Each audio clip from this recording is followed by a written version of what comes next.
I am delighted to be back in Addis Ababa, a city that is witnessing incredible transformation under the visionary leadership of Prime Minister Abiy Ahmed.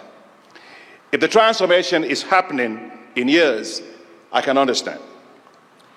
But it is happening every single hour, every single day, every single week, at scale. Speed and scale are now the hallmarks of Ethiopia. And scale is what we are witnessing and signing on today.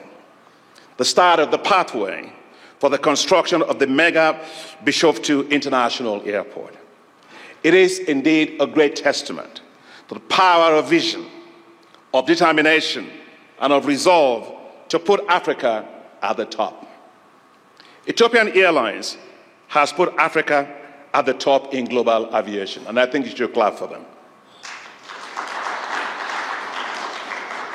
I wrote these remarks flying on the Ethiopian airline flight from Abidjan to Addis Ababa. But I also fly it all around the world. You fly to 130 destinations. You fly across 5 continents. Ethiopian Airlines is there in the sky, making us proud.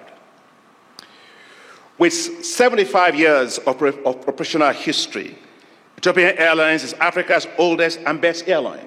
In fact, when I walked to the office today, I realized that you actually started in 1945. And during that period, up to 1971, it was actually run by Americans. Until you have the first Ethiopian person who you recruited from the Air Force of Ethiopia to be your first group CEO. And it's amazing what has happened since that particular time. So I want to say that you have a rich history, a proud history of excellence and of performance. Ethiopian Airlines today is critical for regional and economic integration of our continent, connecting capitals, peoples, and markets with its globally rated cargo facilities. Now, this was particularly remarkable during COVID-19 pandemic. When many global airlines stopped flying, Ethiopian Airlines was in the air. It innovated by turning passenger cabins in its fleets to cargo facilities, moving goods, vaccines, medicines, and equipment all across the world.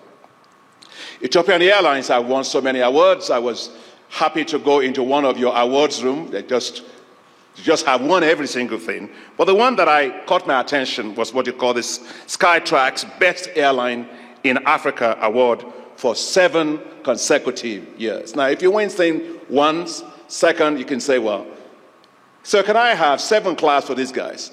7 claps. 1, 2, 3, 4, 5, 6, 7. And so you keep making it up. Maybe you get 100. First Ethiopian group CEO in 1971. He's still alive.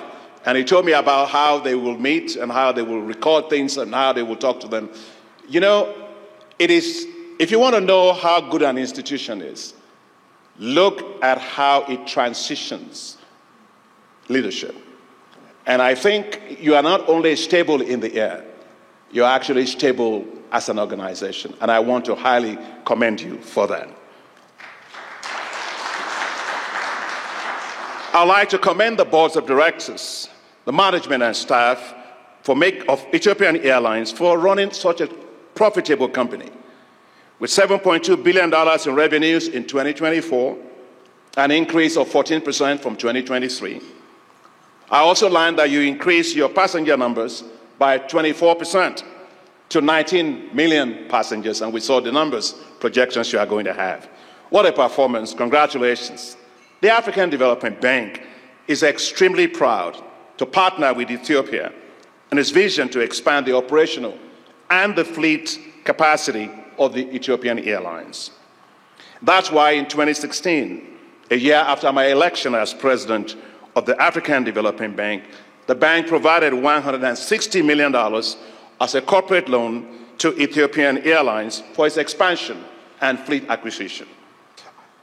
You today will be acquiring an additional 114 aircrafts, And that will build your fleet capacity to 240 aircraft. Just imagine 240 aircrafts, all of them with ET on it, and all of them with the new spirit of Africa, making Africa proud everywhere, in every airport across the world. To stay dominant, the government of Ethiopia is also expanding its airport facilities, especially for international flights. The Bole International Airport, which you have, has a capacity of 25 million passengers. You've already reached 19 million, and so you're almost close to doing that.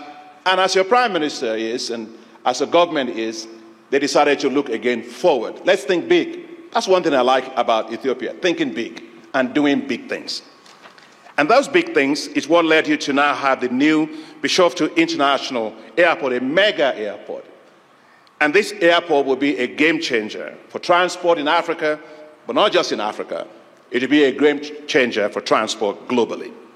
The phase one, as we have heard, will do 60 million passengers, and that will grow to 110 million passengers in phase two. Now, I know you said that that is the largest in Africa. I'd like you to go and actually check. It will be one of the largest in the world, period.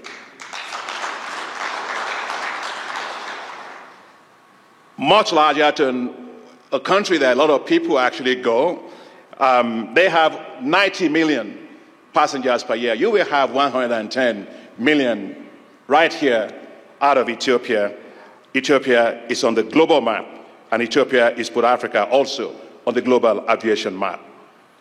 The Bishoftu mega airport will enable Ethiopian Airlines to also, I understand, reduce its emissions by 15%. It will also accommodate 3.7 million tons of cargo and parking spaces for 270 aircrafts. Big things require big money. And this particular program or project will cost $10 billion US. And I want to say that the African Development Bank, Honorable Minister, and also Group Commercial Officer, Deputy CEO, we are actually very delighted to have been selected as the mandated lead arranger, the global coordinator and book runner to mobilize $8 billion of debt financing for the construction of this airport, including $500 million also of debt from the African Development Bank. And you can understand why. The African Development Bank is the largest financier of infrastructure on the continent. In the last 10 years that I've been president of the African Development Bank, the bank has provided well over $55 billion in terms of financing for infrastructure. And so we will be there, and we will be there to support Ethiopia to achieve this dream.